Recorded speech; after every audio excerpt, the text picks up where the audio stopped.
हरि ओम।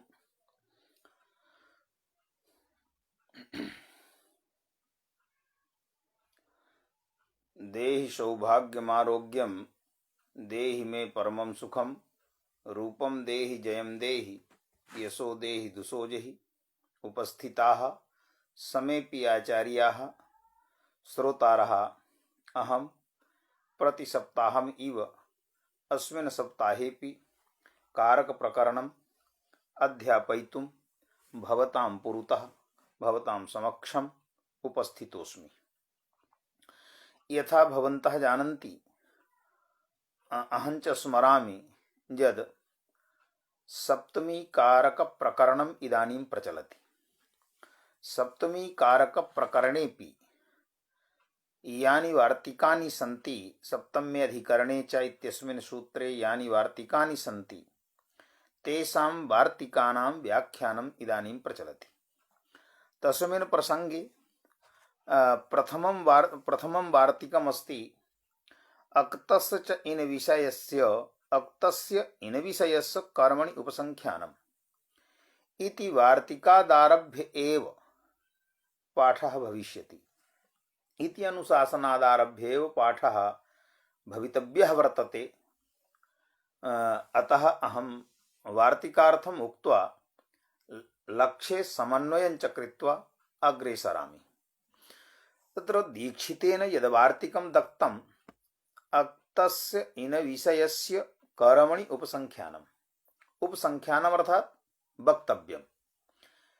किन्तु वार्तिकस्य यद् वास्तविकं स्वरूपम् अस्ति तच्च स्वरूपं वर्तते सप्तमी विधाने अक्तस्य इन विषयस्य कर्मणि उपसंख्यानम्। यतः प्रकरणं प्रचलति सप्तम्याः, अतः दीक्षितेन लाघवात् सप्तमी विधानेति वाक्यं नैव उपात्तं दीक्षितेन, किन्तु अक्तस्य इन विषयस्य कर्मणि उपसंख्यानम् इत्येव स्वरूपम् उक्तं वार्तिकस्य। तत्र उपसंख्यानम् यत्र कुत्रापि यस्मिन् कस्मिन् वार्तिके वा उपसंख्यानम् इति पदमागच्छति तत्र उपसंख्यानम् इत्यस्य अर्थः कृतः वर्तते यद् वक्तव्यमिति। व्याख्यानं कर्ता अथ च वक्तव्यम् इत्यस्य अर्थः आचार्यैः कृतः। वक्तव्यम् इति शब्दस्य अर्थः आचार्यैः कृतः यद् व्याख्यानं कर्तव्यम्। व्याख्यानं बहुविधं भवितुमर्हति। अथ च प्रायः यदा उपसंख्यानम् इत्यस्य अर्थः व्याख्यानं कर्तव्यमिति कृतः वर्तते, क्रियते च, तदानीन्तनकाले प्रायः अस्माभिः पठितं यद् कारकप्रकरणे अन्यत्र कुत्रापि वा तस्य वार्तिकस्य अन्तर्भावः, तस्य वार्तिकस्य यानि प्रयोजनानि सन्ति तेषां प्रयोजनानां च अन्तर्भावः सूत्रेभ्यः एव क्रियते, सूत्रैः एव क्रियते। अतः वार्तिकस्य प्रत्याख्यानं कृतम्। इदानीं पूर्वं वार्तिकस्य प्रयोजनम् अहं कथयामि दीक्षितरीत्या। अनन्तरं च व्याख्यानं कीदृशं भवितुमर्हति इति अन्या कथा। अथ च कथं व्याख्यानं भविष्यति चर्चा प्रचलति। इदानीं सप्तमी विधाने अक्तस्य इन विषयस्य कर्मणि उपसंख्यानम् यद् वार्तिकं दत्तम् अक्तस्य इन विषयस्य कर्मणि उपसंख्यानम्। अम्बरीश महोदयः अक्तस्य इन विषयस्य कर्मणि उपसंख्यानमिति सप्तम्यधिकरणे च इत्यस्मिन् सूत्रे इदं वार्तिकं विद्यते। यथा पूर्वं मया उक्तं यद् वार्तिकस्य स्वरूपं, वार्तिकस्य यद् वास्तविकं स्वरूपम् अस्ति तच्च स्वरूपं वर्तते सप्तमी विधाने अक्तस्य इन विषयस्य कर्मणि उपसंख्यानम्। किन्तु दीक्षितेन यतः सप्तमी प्रकरणं प्रचलति अतः दीक्षितेन सप्तमी विधानेति वाक्यं वार्तिके नैव उपात्तं। मात्र अक्तस्य इन विषयस्य कर्मणि उपसंख्यानम् इत्येव वार्तिकस्य स्वरूपम् उक्तं सिद्धान्तकौमुद्यां। वस्तुतः नेदं वार्तिकं स्वरूपं विद्यते सप्तमी विधाने अक्तस्य इन विषयस्य कर्मणि उपसंख्यानमिति। सप्तमी विधानेति वाक्यं सिद्धांत कौमुद्यां नैव उपात्तं वर्तते। तस्य कारणम् अस्ति यद् इदं प्रकरणं यतः प्रचलति सप्तमी कारकस्य, तो यदा सप्तमी कारकस्य प्रकरणं प्रचलति अतः लाघवात् वार्तिके तत्पदस्य उपादानाभावेपि तस्य लाभः प्रकरणात् भविष्यति।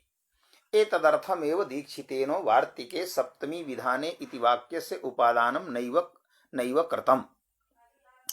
इदानीं वार्तिकस्य अर्थः कः वर्तते तर्हि अक्तस्य इन विषयस्य अक्तस्य इत्यपि षष्ठ्यन्तम् इनः विषयः इन विषयः तस्य इन विषयस्य इन विषयः यः अक्तः इन विषयः यः अक्ता प्रत्ययः तदीये कर्मणि सप्तमी विधेया इति वार्तिकस्य अर्थः। इन विषयः यः अक्तः तदीये विषये तस्मिन् विषये कर्मणि सप्तमी विधेया।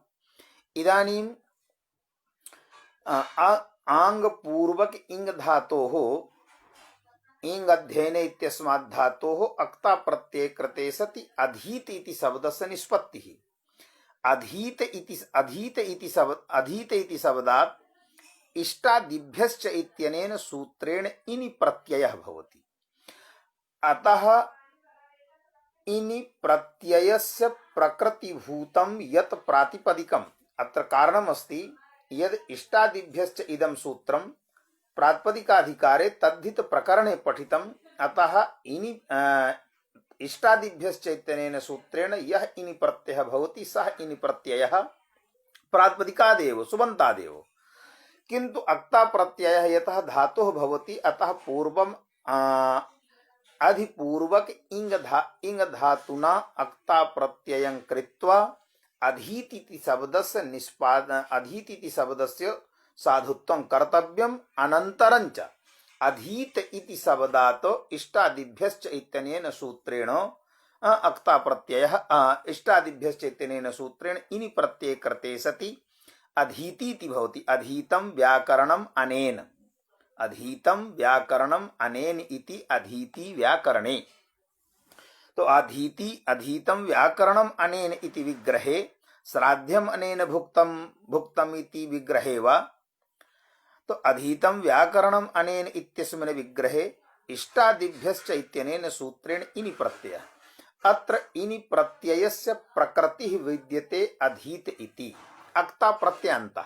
अतः अक्तस्य इनि प्रत्ययस्य तो इनि प्रत्ययस्य प्रकृतिभूतः यः अक्तान्तः इनि प्रत्ययस्य प्रकृतिभूतः यः अक्तान्तः तद अक्ता प्रत्ययस्य या प्रकृतिभूतः धातुः तद्धात्वर्थ क्रियानिरूपितं यत् कर्मत्वं तस्मिन् कर्मणि द्वितीया विभक्ति प्राप्ता भवति। किंतु प्राप्तां द्वितीया विभक्तिं प्रबाध्य अनेन वार्तिकेन सप्तमी विधीयते।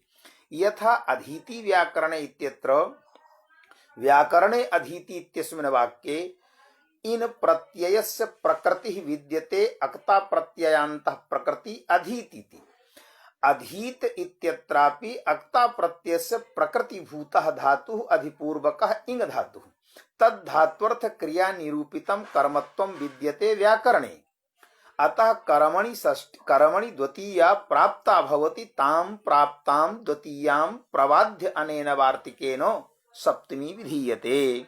तदेव कथितम् अत्तस्य इन विषयस्य कर्मणि उपसंख्यानम् अर्थात कर्मणि सप्तमी वक्तव्या। अत्र अयमपि प्रयोगः कृतपूर्वी कटम इतिवदेव वर्तते। कृतपूर्वी कटम इतिवत् एव अयम् अपि प्रयोगः वर्तते अधीति व्याकरणे इति। अत्र मया प्रतिपादितं यत् सप्तम्याः उपसंख्यानं कर्तव्यं। तो सप्तम्याः उपसंख्यानम् अर्थात प्रतिपादनं कर्तव्यं।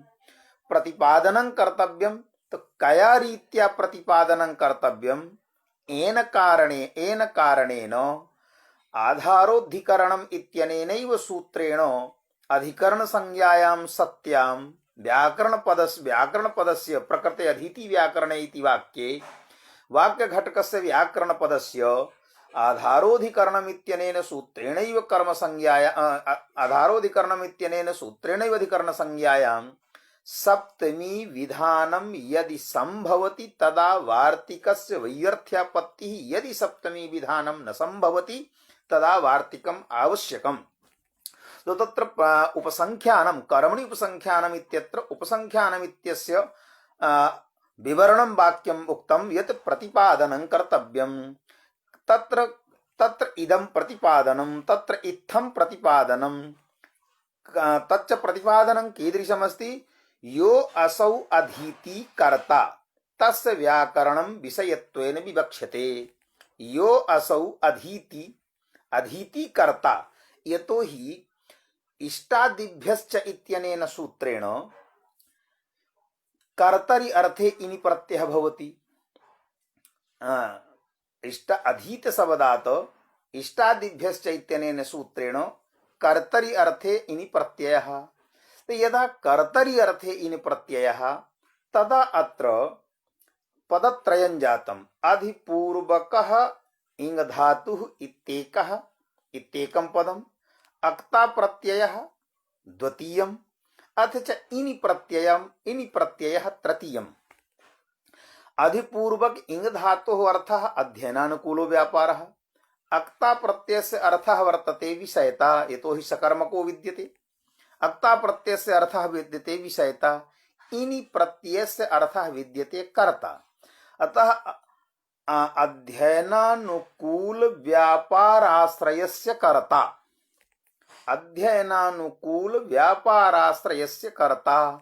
तो अध्ययनानुकूल व्यापाराश्रयस्य यः कर्ता तस्य कर्तुः विषयत्वेन विवक्षितं किं भवति।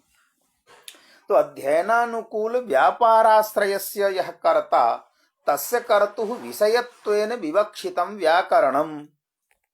अध्ययनानुकूल व्यापाराश्रयस्य यः कर्ता तस्य कर्तुः विषयत्वेन विवक्षितं व्याकरणम्।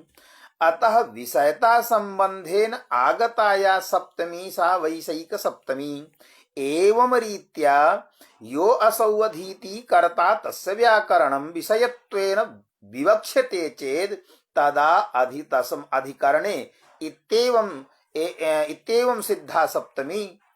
आधारोऽधिकरणम् इत्यनेनैव सप्तम्याः सिद्धिर्भविष्यति, सप्तम्याः निश्चयः भविष्यति, अनुशासनं भविष्यति। इदं वार्तिकं नावश्यकम् इति उपसंख्यानम् इत्यस्य केनचित् आचार्येण अर्थः कृतः। तदेव उक्तं सिद्धान्तकौमुद्याम् अक्तस्य इनि विषयस्य कर्मणि उपसंख्यानम् अधीति व्याकरणे। अधीति शब्दस्य साधुत्व प्रणाली का वर्तते, साधुत्व प्रक्रिया का वर्तते, तां प्रक्रियाम् उपपादयति ग्रंथकारः इदानीं यत् अधीतम् अनेन इति विग्रहे। तो अधीतम् अनेन इति विग्रहे पूर्वम अधिपूर्वक इंग धातोः अक्ता प्रत्यय कृते सति अधीत शब्दः निष्पद्यते, अधीत इति प्रातिपदिकम्। तदनन्तरम् अधीतम् अनेन इत्यस्मिन् विग्रहे इष्टादिभ्यश्च इति कर्तरि इनिः इति ग्रन्थे लिखितम्। तो अधीति एतेन सिद्धं यत् अधीति इत्यस्मिन् शब्दे यह इष्टादिभ्यश्च इत्यनेन सूत्रेण इनि प्रत्ययः जातः सः इनि प्रत्ययः कर्तरि रूपे अर्थे विद्यते। यदा च कर्तरि रूपे अर्थे विद्यते तदा कर्तुः प्रतीतिः अवश्यमेव भवितव्या।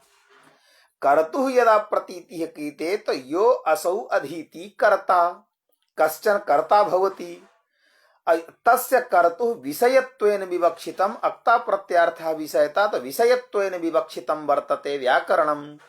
अतः आधारोऽधिकरणं विषयता संबंधेन आगता सप्तमी वर्तते। एतावता आधारोऽधिकरणम् इत्यनेनैव अनुशासनेन अत्र सप्तम्याः अनुशासन संभवे। अक्तस्य इति विषयस्य कर्मणि उपसंख्यानमिति अनुशासनस्य न काचित् आवश्यकता, इदमेव उपसंख्यानं प्रतिपादनं कर्तव्यम् इत्यस्य तात्पर्यम्। अग्रिमम अनुशासनम विद्यते साधु असाधु प्रयोगे च। अब बहुधा मया उक्तम यद प्रयोगत्वन्नाम प्रयोगः उच्चारणवृत्ति धर्म शब्दवृत्ति धर्मः, अर्थः योगः अर्थवृत्ति धर्मः, प्रयोगः शब्दवृत्ति धर्मः। तो प्रयोगः शब्दवृत्ति धर्मः इत्यस्य किं तात्पर्यं भवति? यत्र कुत्रापि ग्रन्थे लिखितं यद प्रयोगः शब्दवृत्ति धर्मः, तो प्रयोगः शब्दवृत्ति धर्मः इत्यनेन किम् आगच्छति? तो इत्यनेन इदमेव आगच्छति यद शब्दानाम् उच्चारणं भवति। तो प्रयोगः अर्थात शब्दवृत्ति धर्मः अर्थात यतः उच्चारणं शब्दस्यैव संभवति, अर्थस्य उच्चारणं नैव संभवति, अतः प्रयोगत्वन्नाम उच्चारणत्वम्। तो तदेव कथितं साधु असाधु प्रयोगे च। चकारात् सप्तमी, यतः प्रकरणं प्रचलति सप्तम्याः, अतः चकारात् सप्तम्याः सप्तम्याः अनुकर्षणं कर्तव्यम्। तो साधु असाधु प्रयोगे, यस्मिन् वाक्ये साधु शब्दस्य प्रयोगः उच्चारणम् असाधु शब्दस्य च उच्चारणम्, तस्मिन् वाक्ये साधु पदार्थान्वयी यः प्रातिपदिकार्थः असाधु पदार्थान्वयी यः प्रातिपदिकार्थः तदर्थ विशिष्टात् प्रातिपदिकात् सप्तमी विभक्ति भवति। इदम् अनुशासनम् एतदर्थम् उक्तम् यद आधारोधिकरणम् इत्यत्र कारकेति सूत्रस्य अधिकारः, आधारोधिकरणम् इत्यनेन सूत्रेण कारकस्यैव अधिकरण संज्ञा विधीयते, अकारकस्य अधिकरण संज्ञा न विधीयते।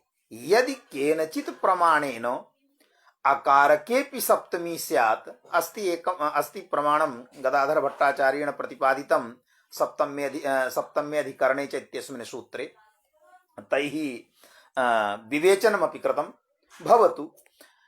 तो प्रथमदृष्ट्या आधारोधिकरणमित्यनेन सूत्रेण आधारोधिकरणमित्यस्मिन् सूत्रे कारके इत्यस्य अधिकारः, अतः कारकस्यैव अधिकरण संज्ञा विधीयते। कारकत्वञ्च कुत्र भवति? कारक संज्ञा च कुत्र भवति? क्रियाश्रयस्य, क्रियाजनकस्य, क्रियान्वयस्य अथवा व्युत्पत्तिलभ्यः अर्थः यदि स्वीक्रियते कारक शब्दस्य, तदा यः क्रियाश्रयः भवति, यः क्रियाश्रयः तदेव तस्यैव कारक संज्ञा। एवं रीत्या क्रियायाः उच्चारणं तस्मिन् वाक्ये अवश्यमेव भवितव्यम्। तद् क्रियायाः आश्रयः यः कश्चन भविष्यति, यः कश्चन भवति, तस्याः क्रियायाः आश्रयः तस्यैव कारक संज्ञा। कारकत्वम् उद्दिश्यैव अधिकरण संज्ञा। यतः साधु असाधु प्रयोग साधु असाधु शब्दयोः उच्चारणं यस्मिन् वाक्ये कृतं वर्तते, तत्र क्रियायाम् अन्वयः नास्ति यत्र सप्तमी विवक्षिता, किन्तु साधु शब्दार्थे एव, साधुपदजन्यार्थे एव, असाधुपदजन्यार्थे एव प्रातिपदिकार्थस्य अन्वयः। अतः अकारकत्वात्, क्रियान्वयाभावात्, क्रियाश्रयत्वाभावात्, क्रियाजनकत्वाभावाच्च भावाद्वा अकारकत्वात् आधारोधिकरणमित्यनेन सूत्रेण अधिकरण संज्ञा न प्राप्ता भवति। अतः पृथक्त्वेन अनुशासनम् उक्तं साधु असाधु प्रयोगे च। साधु शब्दः अत्र पूजायां विद्यते, अथवा अर्चायां विद्यते, अथवा निंदायां विद्यते इत्यपि प्रयोगः। यतोहि वस्तुतः साधुपदजन्यः यः अर्थः, साधुपदेन यस्य अर्थस्य प्रतीतिः, सा तु अर्चा एव विद्यते। किन्तु अग्रिमम् एकं सूत्रं विद्यते साधु निपुणाभ्याम् अर्चायाम्। तो साधु निपुणाभ्याम् अर्चायाम् यदि अर्चारूपो अर्थः, पूजारूपो अर्थः एव विवक्षितः प्रकृते साधु शब्दस्य, तदा तु साधु निपुणाभ्याम् अर्चायाम् इत्यनेनैव अनुशासनेन साधु शब्दसमभिव्याहारे सप्तमी सिद्धा पुनः अस्मिन् अनुशासने साधु शब्दस्य प्रयोगम साधु शब्दस्य उच्चारणम किमर्थम कृतम अतः तेन सूत्रेण यत्र साधु शब्दः अर्चार्थकः तत्रैव सप्तमी अनेन वार्तिकेन वार्तिकरूपानुशासनेन च यदि साधु शब्दः अनर्चायामपि विद्यते तदापि सप्तमी। इदानीं प्रश्नः भवितुमर्हति यदि साधु शब्दः अनर्चायां कथं भवितुमर्हति तर्हि कश्चन जनः व्यङ्ग्यं करोति। यदा व्यङ्ग्यं करोति जानाति सः अयम् असन्मार्गगामी, अयम् एतेषां क्रिया न सम्यक् विद्यते, तथापि उच्यते मनसि व्यङ्ग्यमादाय यद अयं जनः साधुः।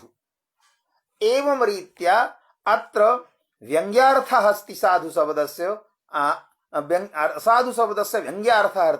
व्यङ्ग्यार्थः अस्ति अनर्चा। अतः यत्र अनर्चा रूपः अर्थः व्यङ्ग्यार्थः विद्यते साधु शब्दस्य तदर्थबोधक साधु शब्दस्य यस्मिन् वाक्ये उच्चारणं तस्मिन् वाक्ये साधु शब्दार्थान्वयी यत् प्रातिपदिकं तस्मिन् प्रातिपदिके सप्तमी विभक्तिः भवति। तदेव कथितं यत् साधु असाधु प्रयोगे च। उदाहरणं दत्तं मातरि साधुः कृष्णः, मातरि साधुः कृष्णः। यदि स्वाभाविकः वर्तते चेत्, यदि स्वाभाविकः वर्तते, स्वाभाविकत्वेन अत्र यदि प्रतिपादनं तदपि ज्ञापकात् सप्तमी भवति।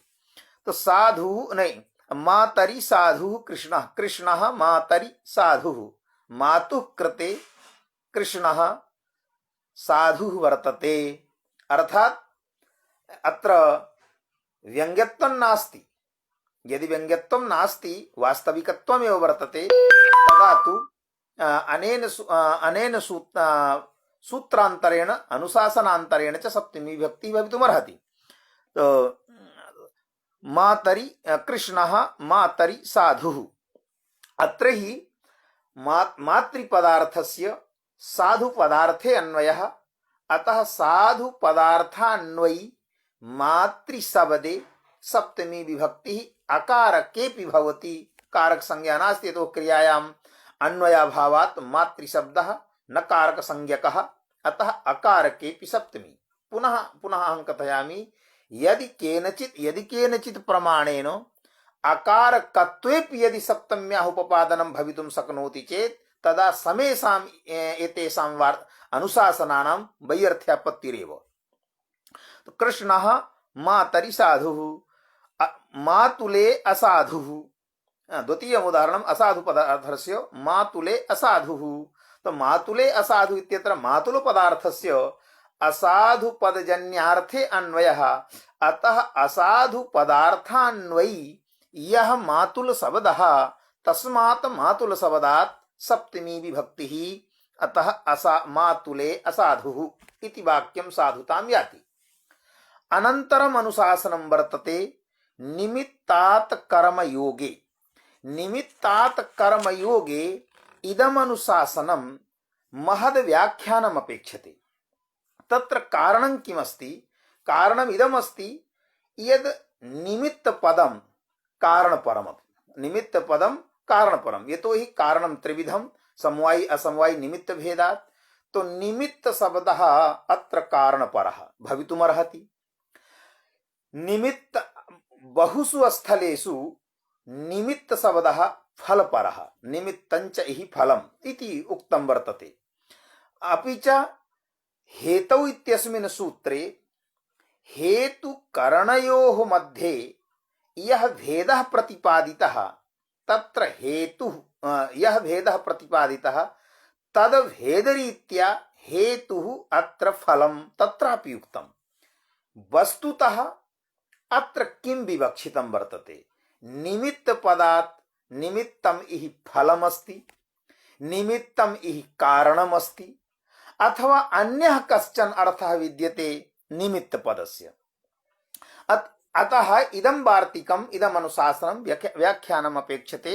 अहं पूर्वं सामान्यतया कथयामि यत् कर्मयोगे, कर्मणः योगे कर्मयोगे योगः सम्बन्धः, कर्मणः योगे कर्मयोगे योगः सम्बन्धः। तत्र कर्मणः योगे कर्मयोगे, कर्मणः योगः कर्मयोगः, तस्मिन् कर्मयोगे विषयत्वं सप्तम्यर्थः कर्म संबंध विषयतायां। कर्मणः संबंध अर्थः षष्ठ्यः, कर्म संबंधी संबंध विषयतायाम् अयम् अर्थः भवितुं शक्नोति। किन्तु तत्रापि विचारः यद् कर्मयोगे इत्यस्मिन् पदे यत् कर्मपदम् आगतं तत् कर्मपदस्य कः अर्थः? कर्मपदं क्रियापरम् अथवा कर्मपदं संज्ञापरम्? यतोहि व्याकरणे कुत्रचित् स्थले कर्मपदेन क्रियायाः ग्रहणमस्ति, कुत्रचित् स्थले कर्मपदेन संज्ञायाः ग्रहणमस्ति। यथा वेह शब्दकर्माणः, तो वेह शब्दकर्माणः इत्यत्र कर्मपदेन संज्ञायाः ग्रहणम्। अथ च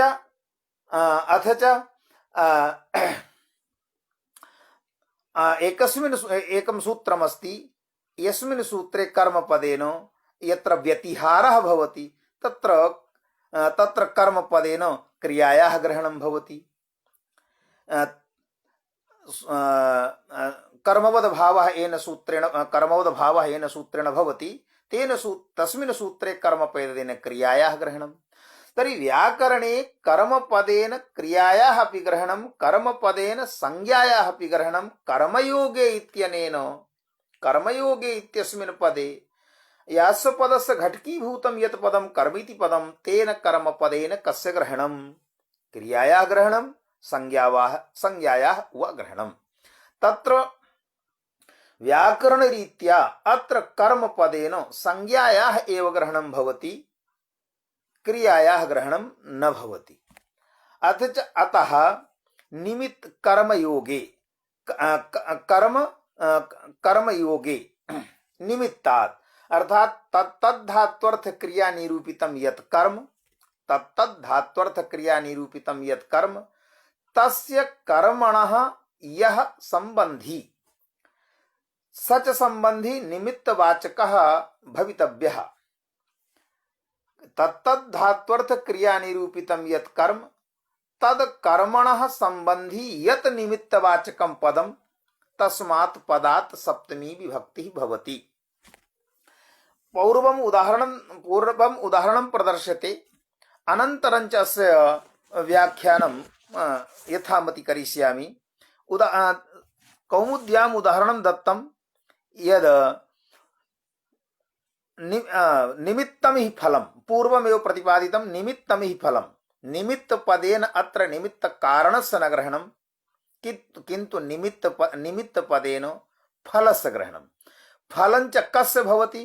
तो फलञ्च धात्वर्थ क्रिया फलञ्च धात्वर्थः यः व्यापारः, तद् व्यापारजन्यं यत् फलं, तस्य यः आश्रयः, तदाश्रयस्यैव कर्मसंज्ञा। अतः अत्र कर्मपदं कर्मसंज्ञापरं, तदेव कथितं निमित्तात् कर्मयोगे इति। निमित्तं हि फलं, योगः संबंधः। निमित्तवाचकस्य कर्मणा सह यः संबंधः, सः संबंधः द्विविधः एव भवितुमर्हति। एतदरीत्या तौ संबंधौ स्तः योगः संयोग समवायात्मकः। योगः संबंधः सच संबंधः, कदाचित् संयोग संबंधः, कदाचित् च समवाय संबंधः।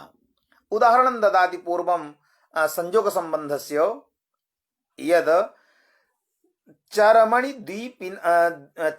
द्वीपिनं हन्ति। संपूर्णं श्लोकं वर्तते, नहीं, संपूर्णं पद्यं वर्तते। चरमणि द्वीपिनं हन्ति, दन्तयोर्हन्ति कुञ्जरं, केशेषु चामरीं हन्ति सीम्नि पुष्कलको हतः इति सम्पूर्णं पद्यम्।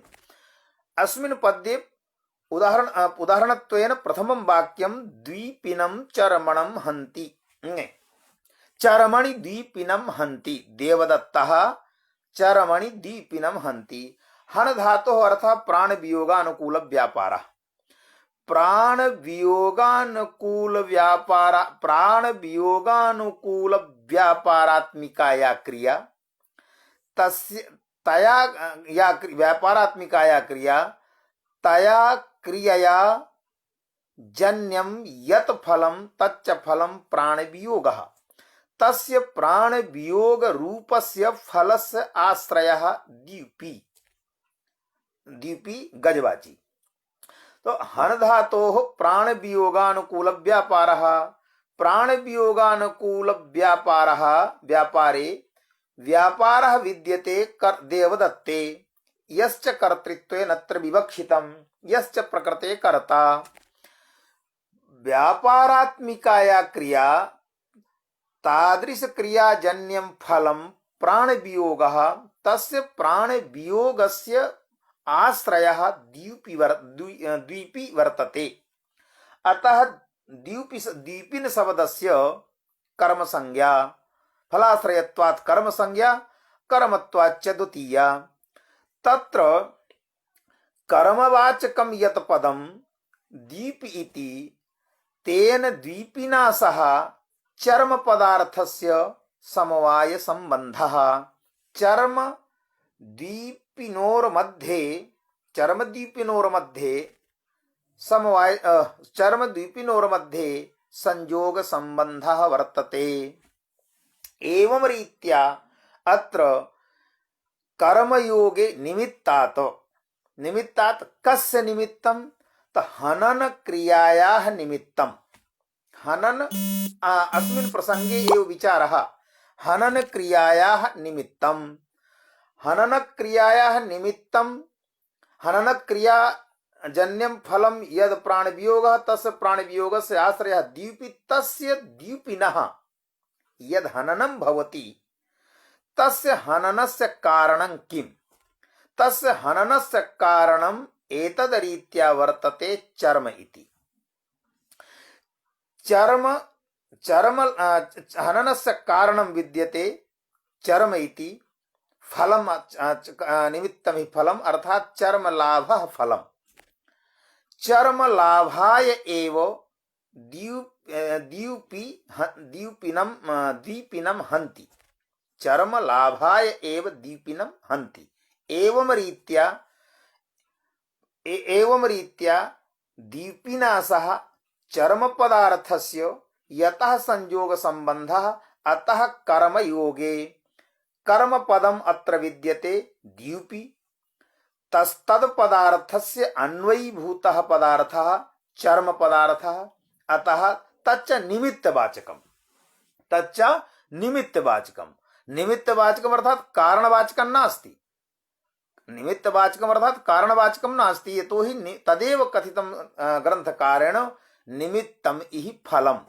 यदि निमित्त पदेन कारणस्य विवक्षा स्यात्, निमित्त पदेन कारणस्य विवक्षा स्यात्, तदा का आवश्यकता आसीत् कथनस्य, यद निमित्तमिहि फलम्। अतः अत्र चर्मलाभः फलम्, हननस्य फलं विद्यते, हनन क्रियायाः फलं विद्यते चर्मलाभः। अतः चर्मलाभाय द्वीपिनं हन्ति। किन्तु अत्र अस्ति एकः प्रसंगः, यद् कथं न अत्र किं हननस्य उद्देश्यं चर्मलाभः विद्यते, भवतु चर्मलाभः, किन्तु निमित्तत्वञ्च अत्र कारणं कथं न भवितुमर्हति। केनचित् उक्तं यद् निमित्तत्वञ्च न कारणत्वम्। अत्र निमित्तपदेन कारणस्य ग्रहणं न भवति, निमित्तकारणस्य ग्रहणं न भवति। यद्यपि हननक्रियातः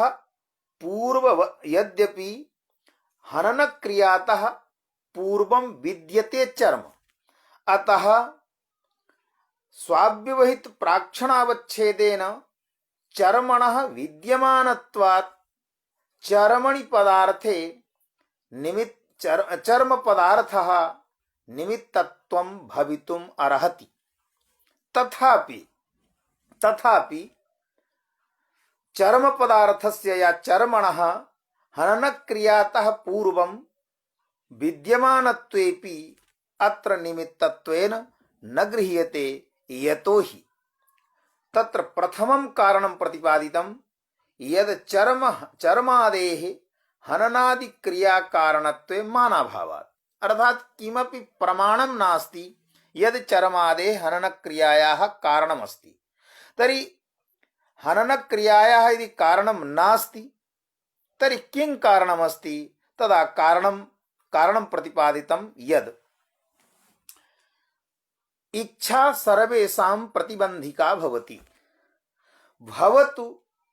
भवतु द्वीपि पदार्थात् या क्रियायाः हनन क्रियातः पूर्ववर्तित्वं स्यात् चर्म पदार्थे, किंतु यदि इच्छा नास्ति, यदि हननस्य इच्छा नास्ति तदा हनन क्रिया नोत्पद्यते। अतः इच्छा सत्त्वे एव हनन क्रियायाः उत्पत्तिः, इच्छायाः अभावे हनन क्रियायाः उत्पत्तिर्न भवितुमर्हति। एवं सति हननं प्रति कारणम् इच्छा वर्तते, न तु हननं प्रति कारणं चर्म विद्यते। अतः इच्छया चर्मणः अन्यथा सिद्धत्वात् हनन क्रियां प्रति चर्मणः अन्यथा सिद्धत्वात् चर्म पदम् अत्र न निमित्तत्वेन विवक्षितम्, किंतु फलत्वेन विवक्षितम्, किंतु फलत्वेनैव विवक्षितम्। कारणमिदमेव यद् इच्छा सर्वेषां प्रतिबंधिका, इच्छायाः अभावे चर्मणः विद्यमानत्वेपि तस्य हनन क्रिया नैव भवितुमर्हति। चर्मणः अविद्यमानत्वेपि इच्छा सत्त्वे हनन क्रिया जायते। एवं सति हननं प्रति कारणं, हननं प्रति निमित्तं कारणं इच्छा विद्यते, न तु चर्म विद्यते। अतः इच्छया चर्मणः अन्यथा सिद्धत्वात् पूर्ववर्तित्वेपि हनन क्रियातः पूर्ववर्तित्वेपि न कारणत्वं भजति, न निमित्तत्वं भजति, कारणत्वं न भजति। अतः ग्रंथकारेण उक्तं निमित्तम् इहि फलम्। तदेव दीक्षितेन प्रतिपादितं यद निमित्तम् इहि फलम्। अथ च योगः संयोगः अथवा समवायात्मकः चर्मणि द्वीपिनं हन्ति, दन्तयोर्हन्ति कुञ्जरं दन्तयोः कुञ्जरं हन्ति, दन्तकुञ्जरयोः अपि समवाय संबंधः। अतः अत्र हनन क्रिया निरूपितं कर्मत्वं विद्यते कुञ्जर पदार्थे, तद कुञ्जर पदार्थस्यान्वयी पदार्थः विद्यते दंत पदार्थः। अत्रापि यद्यपि दंत लाभाय एव हननं करोति, किंतु अत्रापि इच्छा एव कारणं भवति हननं प्रति। इच्छा एव कारणमस्ति हननं प्रति, न तु दन्तः। एवं रीत्या अत्रापि दन्तपदं निमित्तवाचकं निमित्तत्वेन च फलस्यैव ग्रहणम्। एवमेव केशेषु चामरीं हन्ति, व्याकरणे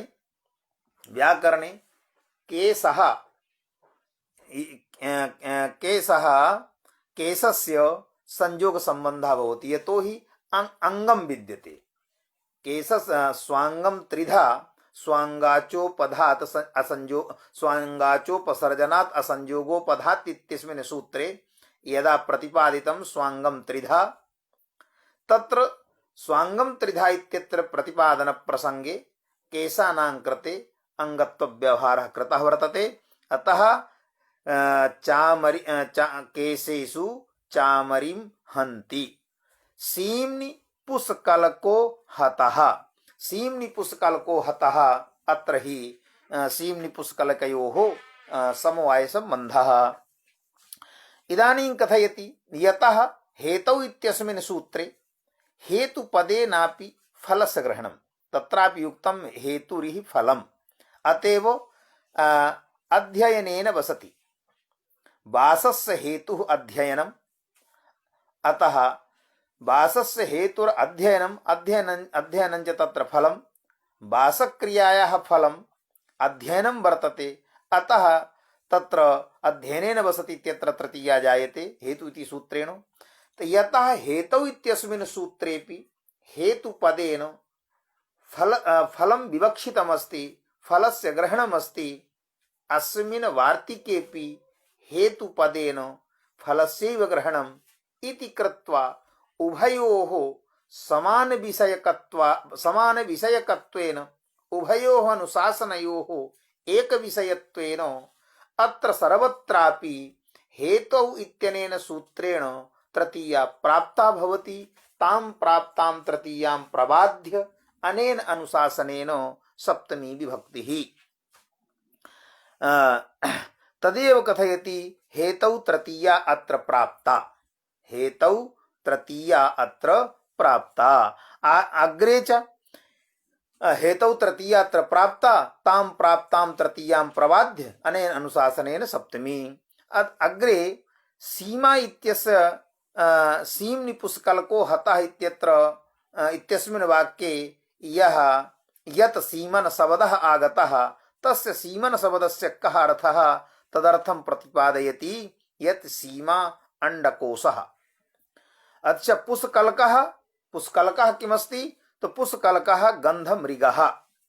पुष्कलकः गन्धमृगः, गन्धमृगस्य अंडकोशः सीम्नि पुष्कलको हतः इति। एतदर्थं गन्धमृगस्य हननं कृतवान्।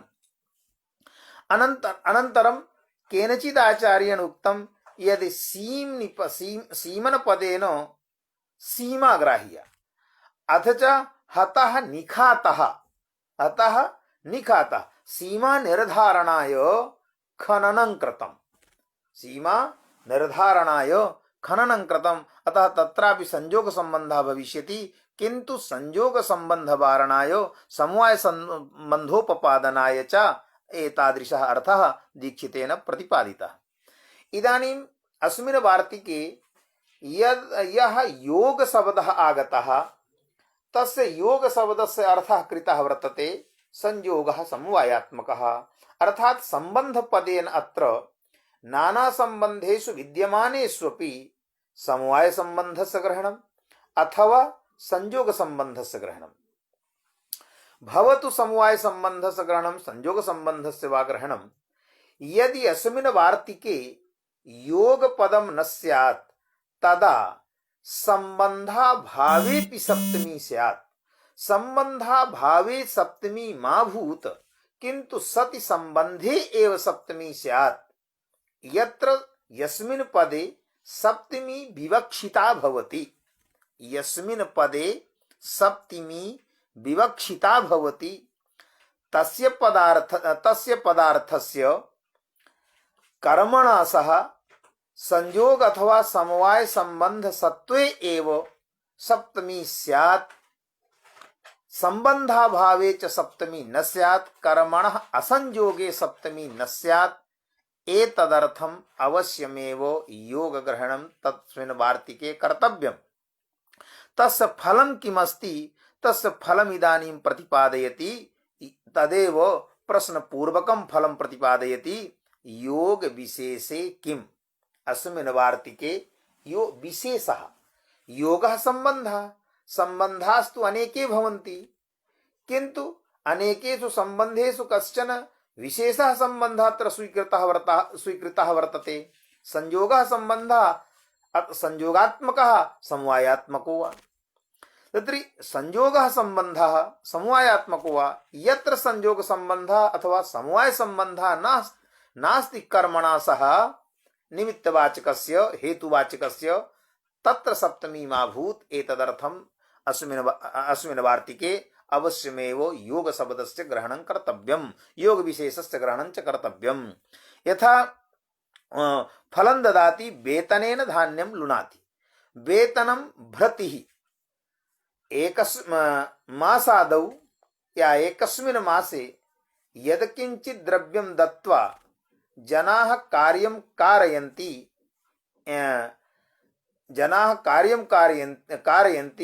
यश्च जनः कार्यं करोति वेतनादिकं नीत्वा द्रव्यं गृहीत्वा, निश्चितं द्रव्यं गृहीत्वा यत् कार्यं यः जनः कार्यं करोति सः भवति भृत्यः।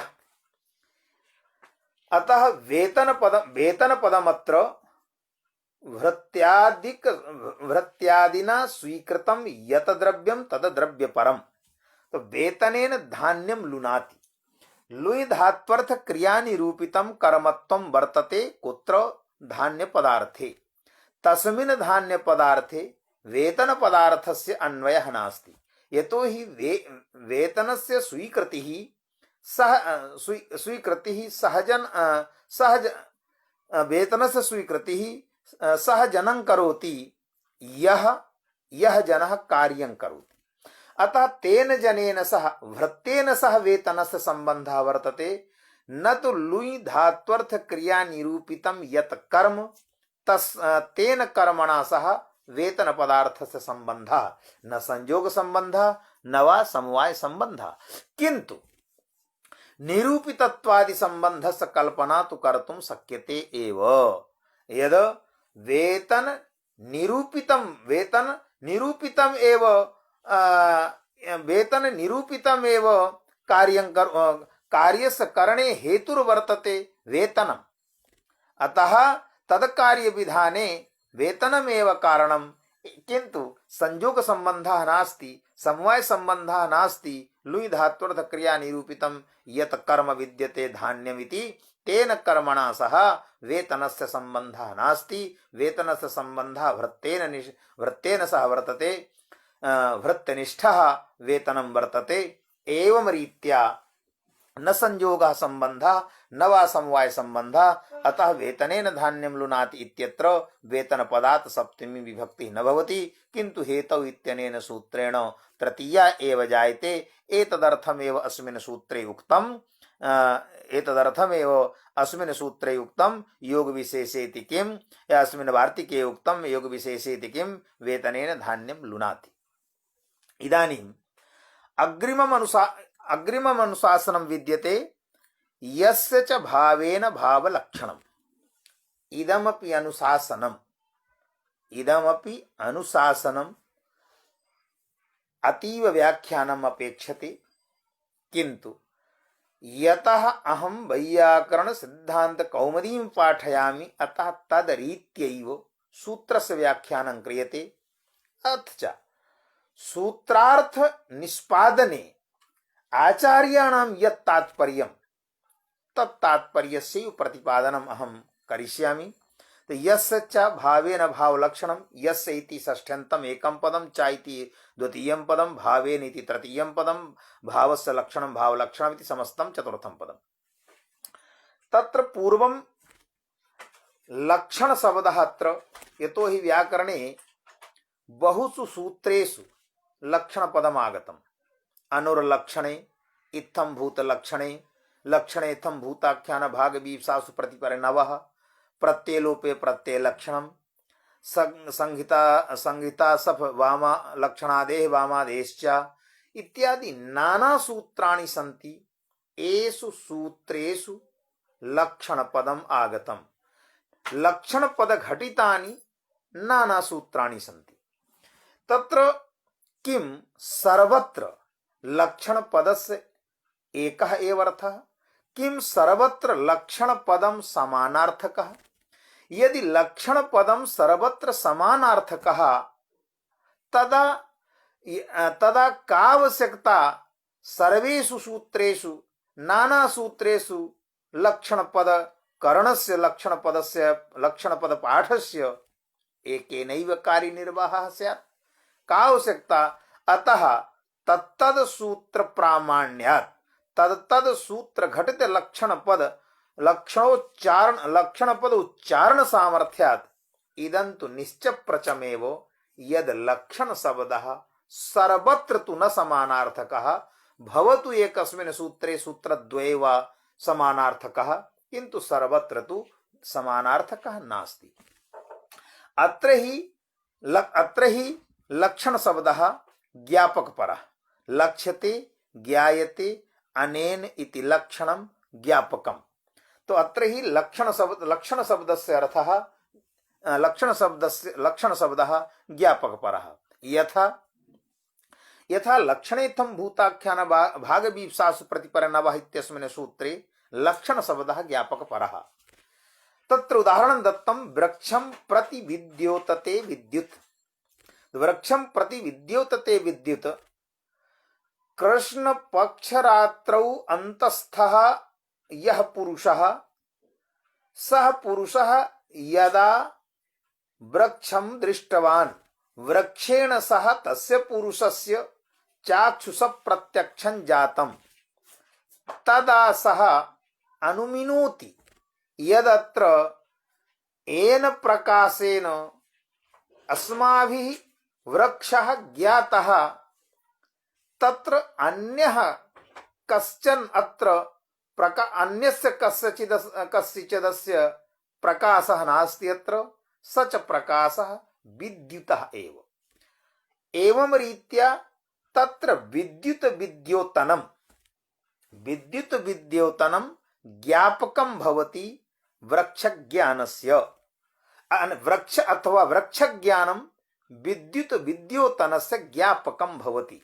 वृक्ष ज्ञानं विद्युत विद्योतनस्य ज्ञापकं भवति। अतः लक्षणेत्थं भूताख्यान भागवीप्सासु प्रतिपन्नवः इत्यस्मिन् सूत्रे यथा लक्षण शब्दः ज्ञापकपरः तथा यस्य च भावेन भावलक्षणम् इत्यस्मिन् सूत्रेपि लक्षण शब्दः ज्ञापकपरः। अतः भवतु लक्षणं ज्ञापकम्। भावपदमत्र क्रियापरः। यतो हि भुवादयो धातवः इत्यस्मिन् सूत्रे भगवता भाष्यकारेण वार्तिकद्वयमुक्तं क्रियावचनो धातुः भाववचनो धातुः। तो क्रियावचनो धातुः भाववचनो धातुः इत्यत्र क्रिया भावयोः समानार्थकत्वेन प्रतिपादितं भगवता भाष्यकारेण। अतः अत्र तदभाष्य प्रामाण्यात् भावशब्दः क्रियापरः। तो भावलक्षणं भावस्य लक्षणं भावलक्षणं लक्षणं ज्ञापकम् अर्थात क्रियायाः ज्ञापकम्। एवं रीत्या भावलक्षणमिति शब्दस्य अर्थः संपद्यते क्रियायाः ज्ञापकम्। पुनश्च भावेन इत्यत्र भावेन इति तृतीयान्तम् एकं पदमस्ति। तत्र भावेन इत्यत्रापि भावपदं क्रियायाः बोधकम्। एवं सति क्रियायाः बोधकम् भावपदमपि क्रियायाः बोधकम्। एवं सति क्रियायाः ज्ञापिका या क्रिया यत्र क्रियायाः ज्ञापिका क्रियान्तरा भवति एकक्रियायाः ज्ञापिका क्रियान्तरा भवति तद क्रियावाचकात् प्रातिपदिकात् सप्तमी विभक्ति। सामान्यतया अर्थः आगच्छति उदाहरणे स्पष्टता आगमिष्यति। परञ्च यथा अधीयानेषु ब्राह्मणेषु गतः अधीयानेषु ब्राह्मणेषु गतः किन्तु यद् उदाहरणं दत्तम् अस्मिन् सूत्रे गोषु दुह्यमानासु गतः। अत्र हि दुह् धातोः वर्तमान काले कर्मणि अर्थे सानच प्रत्यय। दुह्यमान शब्दे दुह् धातोः वर्तमान काले कर्मणि अर्थे सानच प्रत्यय। अतः दुह्यमान पदजन्यः अर्थः वर्तमान कालिक दोहनानुकूल व्यापारः वर्तमान कालिक दोहनानुकूल व्यापार क्रिया। अयम अर्थः जातः वर्तमान कालिकः दोहनानुकूल व्यापार आश्रयः। यतः वर्तमान काले कर्मणि अर्थे जातः सानच प्रत्ययः। अतः सकर्मकेभ्यः धातुभ्यः विहितानां कर्मणि प्रत्ययानां विषयता अर्थः। सकर्मकेभ्यः सविषयकेभ्यः सकर्मकेभ्यः धातुभ्यः विहितानां कर्मणि प्रत्ययानां विषयता अर्थः। एवं सति दुह धातु अर्थः दोहनानुकूल व्यापारः दोहनानुकूल वर्तमान कालिक दोहनानुकूल व्यापार विषयः दोहनानुकूलक व्यापार आश्रयः व्यापार विषयः एवं अर्थः दूह्यमान पदस्य। एवं सति यह अर्थः जातः यद क्रियायाः ज्ञापिका या क्रिया क्रियायाः ज्ञापिका या क्रिया तद क्रियावाचकात् अथवा तद क्रियाश्रयवाचकात् सप्तमी। अत्र प्रसंगः अयमस्ति यद देवदत्तः गतः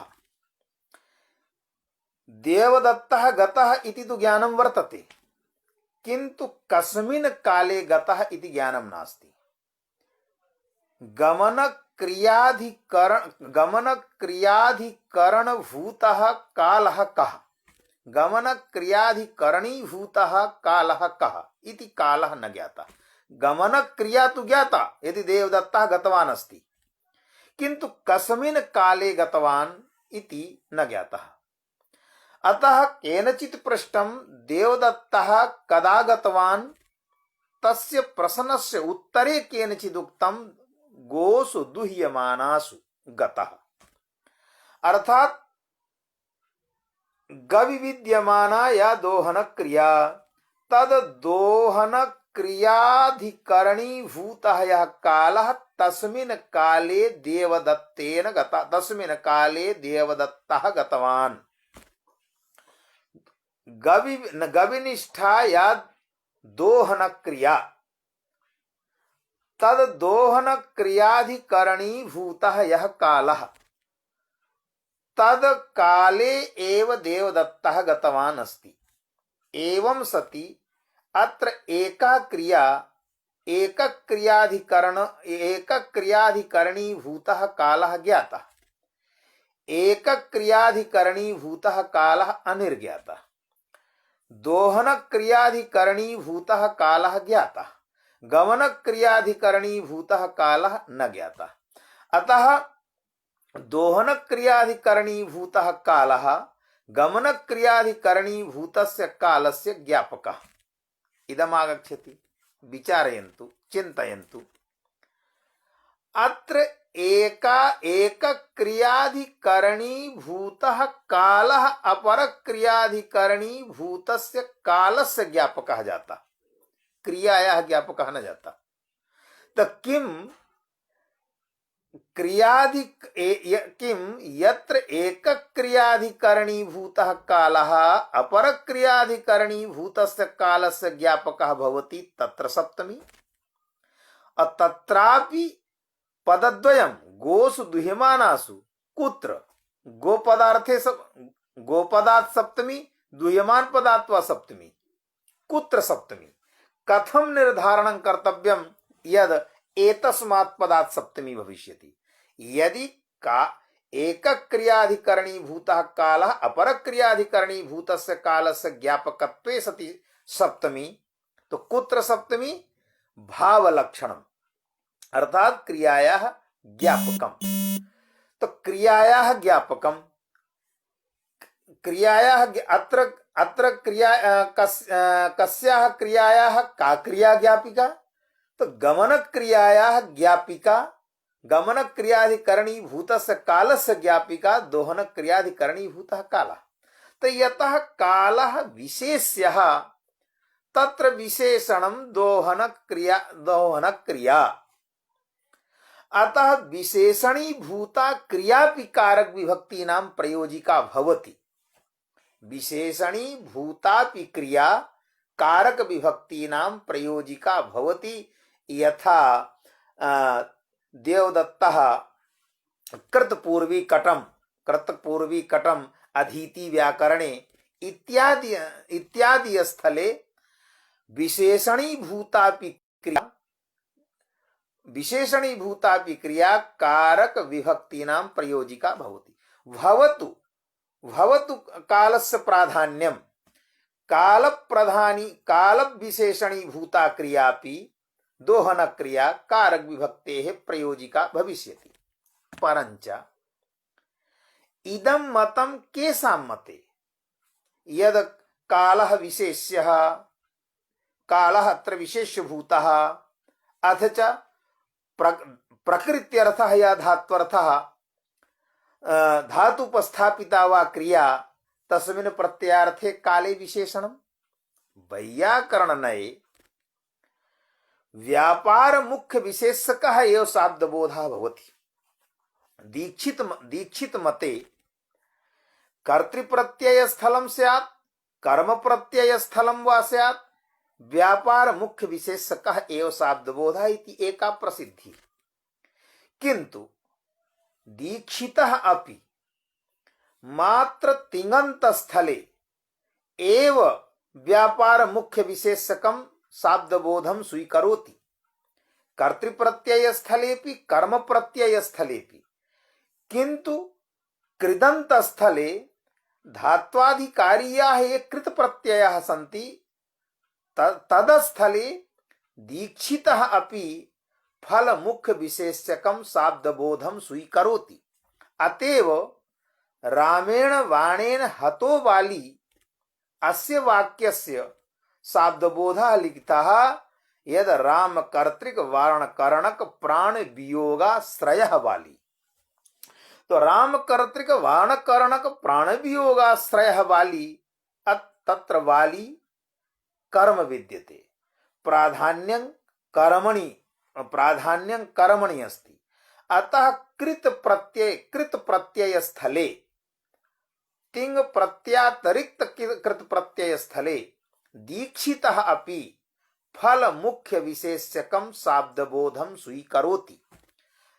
दीक्षित मतेपि प्रकृत्यर्थनिष्ठ प्रकारता निरूपित प्रत्यार्थनिष्ठा विशेष्यता कृत प्रत्यय स्थले भवति। तिंग प्रत्यय स्थले प्रकृत्यर्थ विशेष्यक प्रत्ययार्थ प्रकारकः एव शाब्दबोधः कर्तृप्रत्यय स्थलं स्यात् कर्म प्रत्यय स्थलं वा स्यात्।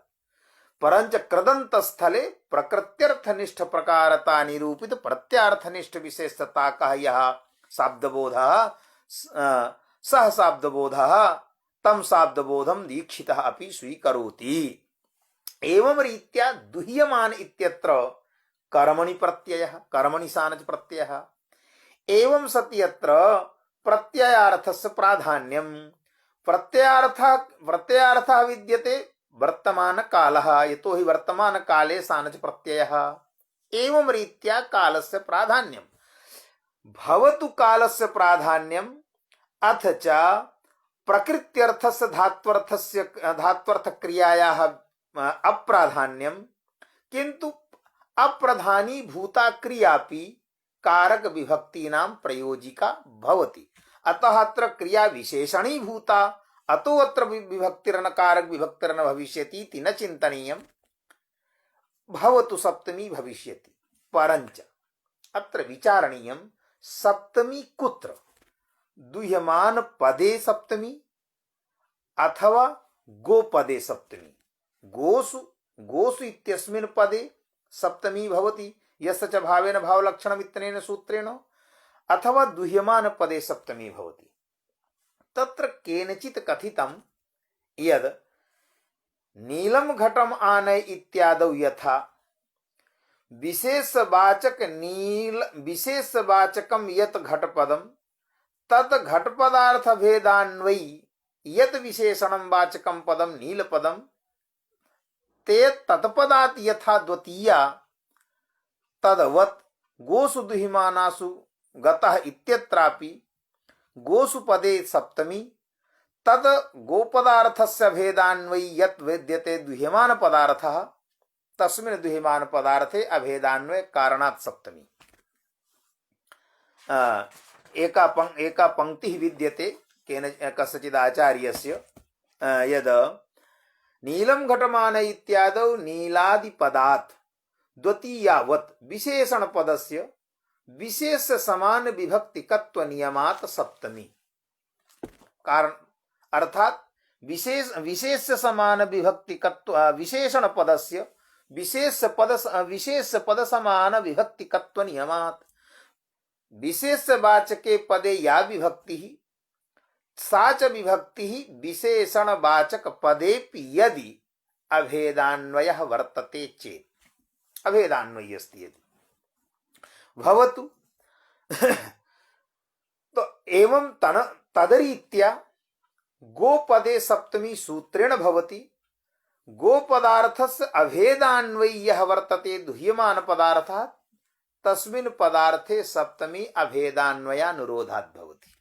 अर्थात सूत्रेण तत्र सप्तमी न भवति। यतः विशेषणवाचक पदे विशेषवाचक पदोत्तर विभक्ति सजातीय विभक्ति कत्वं भवितव्यं तदरीत्यात्र सप्तमी न तु सूत्रेण इति कस्यचित् आचार्यस्य पूर्वपक्षः भवतु। इदम् अमुं पूर्वपक्षं मम मनसि वर्तते। परञ्च पूर्वं गोपदादेव कथं सप्तमी भविष्यति इति उपपादनीयम्। यतो हि सूत्रे यस् इति पदं वर्तते, यस् इति पदं निहितमस्ति पठितमस्ति। तत्र यस् इति षष्ठ्यन्तं षष्ठ्यर्थः सम्बन्धः यत् पदात् षष्ठ्यैकवचने यस् इति यत् इति सर्वनामवाचकं पदं सर्वनामवाचकं पदं सर्वनामवाचकानां पदानामयं स्वभावः यत् विशेष्यमेव परामर्शयन्ति सर्वनाम शब्दाः सर्वनाम उत्सर्गतः प्रधान परामर्शित्वात्। एवं रीत्या यत् पदोत्तरया षष्ठी तस्याः सम्बन्धार्थः। तत्र कः अर्थः ज्ञापक क्रियायाः यः संबंधी ज्ञापक क्रियायाः यः संबंधी तस्मात् प्रातिपदिकात् सप्तमी। भावलक्षणम् इत्यत्र ज्ञापक क्रियायाः संबंधी संबंधश्च कः ज्ञापक क्रियाश्रयः यः तद वाचकात् सप्तमी अथवा ज्ञापक क्रियावाचकात् सप्तमी। ज्ञापक क्रियाश्रय वाचकात् सप्तमी ज्ञापक क्रियावाचकात् वा सप्तमी। प्रकृते गोसु दुहिमानासु गतः इति गोपदार्थः ज्ञापक क्रियाश्रयः यतो हि ज्ञापक क्रिया विद्यते प्रकृते दुह्यमान। कारणमिदमेव यद् गमन क्रिया ज्ञाता गमन क्रिया अज्ञाता दोहन क्रिया तु ज्ञाता। ज्ञातया दोहन क्रियया अज्ञाता या गमन क्रिया तस्याः क्रियायाः क्रियाधिकरण कालस्य बोधः। अतः अत्र ज्ञापक क्रिया विद्यते दुह्यमान क्रिया। ज्ञापक क्रियायाः आश्रयः तो दोहन क्रियायाः आश्रयः कः?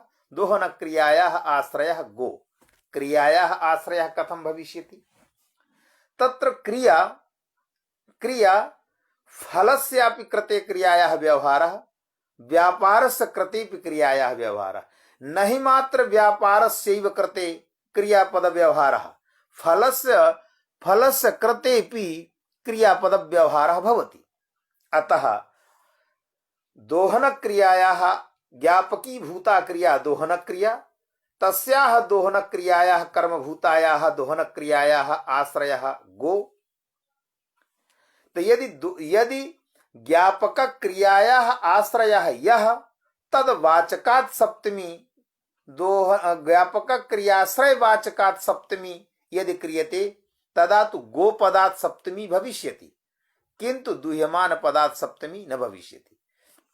यस्य इति पद समभिव्याहारात्, यस्य इति सूत्रे अस्मिन् यस्य इति पद समभिव्याहारात् केनचित् जनेन आचार्येण अर्थः प्रतिपादितः यद ज्ञापक क्रियायाः यः आश्रयः तदाश्रय वाचकात् सप्तमी। प्रकृते ज्ञापक क्रिया विद्यते, ज्ञापकी भूता क्रिया विद्यते दोहन क्रिया, तस्याः दोहन क्रियायाः आश्रयः कः भवति गो इति, अतः गोपदात् सप्तमी। तस्मिन् गवि पदार्थे तस्मिन् गो पदार्थे या तस्य गो पदार्थस्य अभेदान्वयी वर्तते दुह्यमान इति, अतः दुह्यमान पदार्थस्य गो पदार्थे अभेदान्वयः एवं रीत्या अभेदान्वय कारणात् दुह्यमान पदात् सप्तमी। परंच ज्ञापक क्रियाश्रय वाचकात् सप्तमी अथवा ज्ञापक क्रियावाचकात् सप्तमी। यदि ज्ञापक क्रियावाचकात् सप्तमी इत्यर्थः क्रियते तथा दुह्यमान पदात् सप्तमी भविष्यति गोपदात् न सप्तमी। यदा ज्ञापक क्रियाश्रय वाचकात् सप्तमी तदा गोपदात् सप्तमी न तो दुह्यमान पदात्। केनचित् जनेन ज्ञापक क्रियाश्रय वाचकात् सप्तमी उपपादिता। ज्ञापक क्रियाश्रय वाचकम यत पदम गो इति पदम तद पदार्थस्य भेदान्वयी यद वर्तते दुह्यमान इति तद दुह्यमान पदादपि सप्तमी इति उपपादितम्। परंच असमद रीत्या इदं समीचीनं न प्रतिभाति। यतो हि क्रियायाः व्यवहारः व्याकरणे यथा फलस्य कृते तथा व्यापारस्य कृते, अतः क्रिया फलेपि भवितुमर्हति अथवा क्रियापदेन तत्र धात्वर्थः गृह्यते। धात्वर्थश्च फलञ्च व्यापारश्च। तत्र यः फलाश्रयः सः अपि क्रियावाचकः क्रियाश्रयः, यः फलाश्रयः सः अपि क्रियाश्रयः, यः व्यापाराश्रयः सः अपि क्रियाश्रयः। एवं रीत्या गो अपि क्रियाश्रयः फलरूप क्रियायाः आश्रयः, दुह्यमान अपि क्रियायाः आश्रयः। एवं रीत्या उभयत्र सप्तमी यस्य च भावेनैव भविष्यति। नास्ति आवश्यकता अस्य समाधानस्य यद नीलम घटमान इत्यादौ नीलादिपदात् द्वितीयावत् विशेषणपदस्य विशेषपद समान विभक्तिकत्व नियमात् इति सप्तमी इति कथनस्य आवश्यकता नास्ति। एवं रीत्या गोसु दुह्यमानासु गतः इत्यनेन सूत्रेण वो गोसु दुह्यमानासु गतः इत्यस्मिन् वाक्ये गोपदात् दुह्यमान पदाच्च यस्य क्रियया न यस्य च भावेन भावलक्षणम् इत्यनेन सूत्रेण सप्तमी। इदानीम् एकः प्रश्नः अवशिष्टः यद् भवतु एकक्रियायाः अधिकरणीभूतः यः कालः तस्य कालस्य ज्ञापकः अपरः, तस्य कालस्य ज्ञापकः अपरक्रियायाः अधिकरणीभूतः कालः, अथवा एकस्य क्रियायाः ज्ञापिका अपरा क्रिया, यत्र क्रिययोः ज्ञापक भावः तत्र सप्तमी। ज्ञापक क्रियाश्रय वाचकात् सप्तमी भवतु। परंच बहुषु स्थलेषु आगच्छति गुणान्यत्वे सति सत्वात्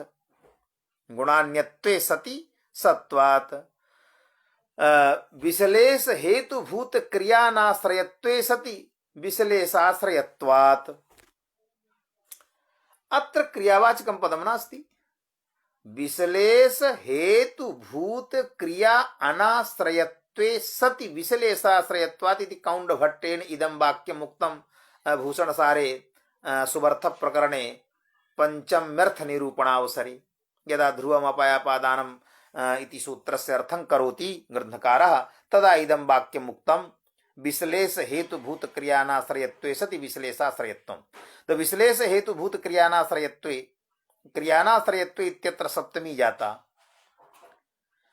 केन सूत्रेण सप्तमी भवितुमर्हति? एवमेव गुणान्यत्वे सति सत्वात्। तो गुणान्यत्वे सति सत्वात् इत्यत्र गुणान्यत्वे इति पदे सप्तमी अस्ति। केन सूत्रेण सप्तमी भवितुमर्हति? यतो हि यत्र न हि एका क्रिया क्रियान्तरस्य ज्ञापिका वर्तते। गुणान्यत्वे सति सत्वात् विश्लेष हेतुभूत क्रियानाश्रयत्वे सति विश्लेषाश्रयत्वम् एवमेव बहुषु लक्षणेषु सत्यंत दलम यद भवति तत्तु सप्तम्यन्तं भवति। सत्यंत दलम कस्मिन्नपि लक्षणे सत्यंत दलम सप्तम्यन्तं भवति। तत्र तत्र सर्वत्र सप्तमी भवत्येव आचार्यैः उच्चरितम्। किन्तु तत्र कुत्रापि एका क्रिया अपरस्याः क्रियायाः ज्ञापिका न भवति। नहि तत्र एक क्रियाधिकरणीभूतः कालः अपर क्रियाधिकरणीभूतस्य कालस्य ज्ञापकः। न वा एक क्रिया अपर क्रियायाः ज्ञापिका तत्र वर्तते। गुणान्यत्वे सति सत्वात् विश्लेष हेतुभूत क्रियानाश्रयत्वे सति विश्लेषाश्रयत्वात् एतादृश स्थले कः उपायः कर्तव्यः? तत्र उपायत्वेन प्रदर्शितम्, उपायत्वेन समाधानं दत्तं यद अनेन सूत्रेण न हि मात्र काल ज्ञापके क्रियाधिकरणीभूत काल ज्ञापके अथवा क्रियायाः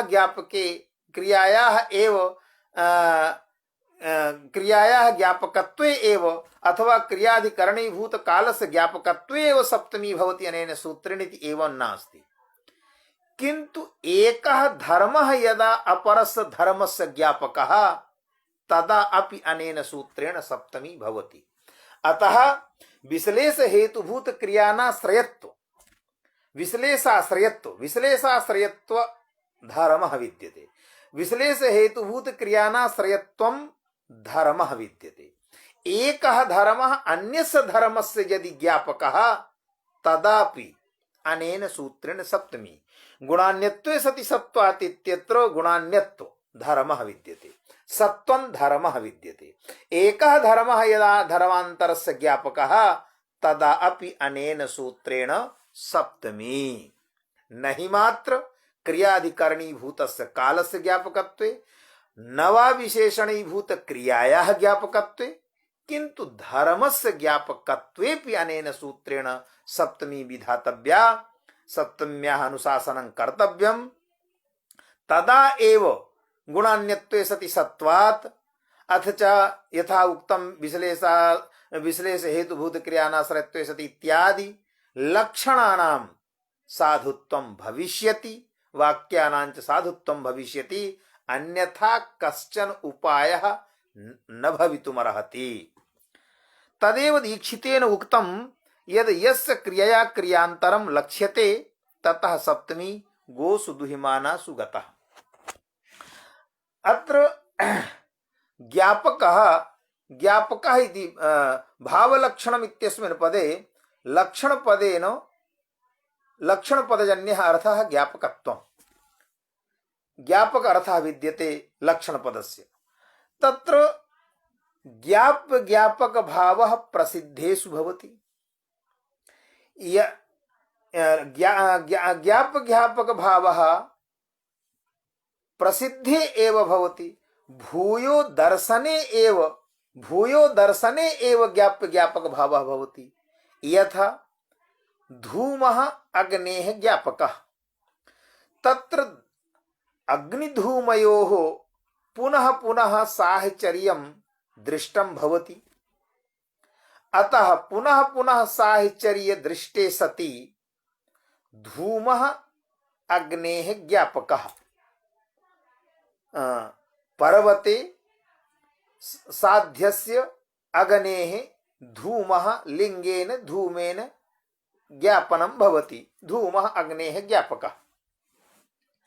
एवं सति ययोः भूयो दर्शनं तत्रैव ज्ञापक भावः।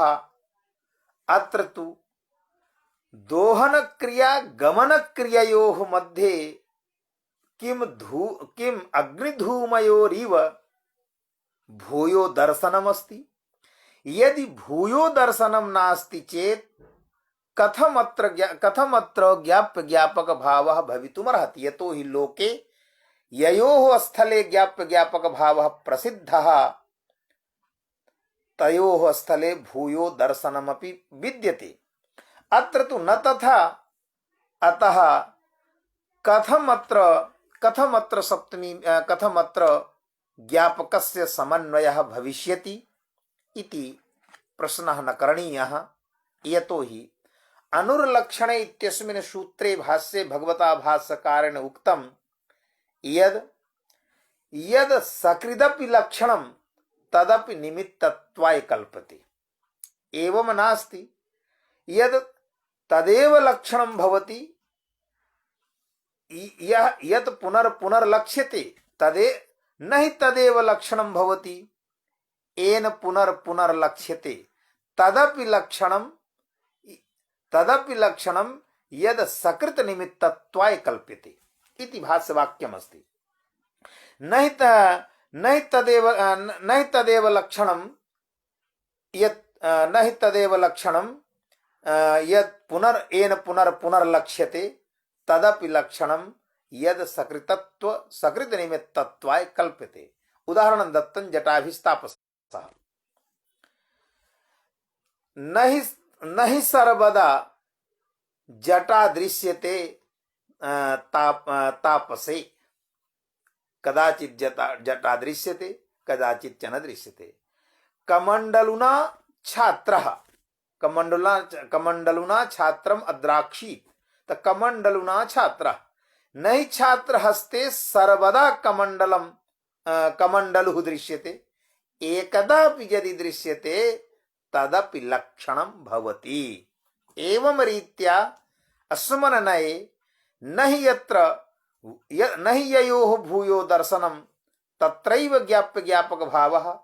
यत्र एकदापि यदि दर्शनं जातं तदपि ज्ञापकत्वेन स्वीकृतं भवति। तदेव उक्तं वर्तते प्रसिद्धा च क्रिया क्रियान्तरं लक्षयति इति प्रसिद्धा च क्रिया क्रियान्तरं लक्षयति। न अर्थात प्रसिद्धिरेव क्रियां प्रति लक्षणत्वे उपयुज्यते न पुनर्दर्शनम्। अतः निर्ज्ञात काला क्रिया अनिर्ज्ञातायाः क्रियायाः सकृदपि काल परिच्छेद हेतुत्वेन उपात्ता भवति चेद लक्षणम्। अर्थात भूयो दर्शनम कारणं ज्ञाप्य ज्ञापक भावे इति कश्चन सिद्धान्तः नास्ति। न भवति ययोः मध्ये भूयो दर्शनं तत्रापि लक्षण पदस्य व्यवहारः इति अनुर्लक्षणे इत्यस्मिन् सूत्रे भगवता भाष्यकारेण उक्तम्। अतः दोहन क्रियायाः अथ च गमन क्रियायाः भूयो दर्शनाभावेपि दोहन क्रिया गमन क्रियायाः ज्ञापिका भविष्यति। इत्थं भूतं व्याख्यानं वर्तते सिद्धांत कौमुदी रीत्या यस्य च भावेन भावलक्षणं तद सर्वं मनसि निधाय एकेनैव वाक्येन दीक्षितेन कथितं यद् यस्य क्रियया भावेन इत्यस्य अर्थकर्ता क्रियया क्रियान्तरं लक्ष्यते ज्ञाप्यते बोध्यते ततः सप्तमी। उदाहरणं दत्तं गोसु दुहिमानासु गतः इति। अद्य अहम् एतावत् पर्यन्तमेव व्याख्यानं करोमि। अत्रैव च विरमामि। श्वः अग्रिमानि यानि अनुशासनानि सन्ति तेषाम् अनुशासनानां विषये यथामति व्याख्यानं करिष्यामि। भवतां श्रोतॄणां समेषां बहुशः धन्यवादाः। भवन्तः मां श्रुतवन्तः। एतदर्थं भवतां समेषां हृदयेन स्वागतं करोमि। कार्तज्ञं बिभर्मि साधुवादान् वितरामि। अन्ते च भगवन्तं विश्वनाथं महाकालं च प्रणम्य पराम्बायाः जगदम्बायाः चरणकुशेशयोः स्वकीय पुष्पाञ्जलिं समर्प्य भगवन्तं हनुमन्तं च प्रणम्य तेषां चरणकुशेशयोः स्वकीय वाक् पुष्पाञ्जलिं च अर्पयित्वा समर्प्य वा अहम् अद्य विरमामि। समेषां कृते धन्यवादाः। पुनः श्वः उपस्थितो भविष्यामि समयेन यथा समयं। धन्यवादाः।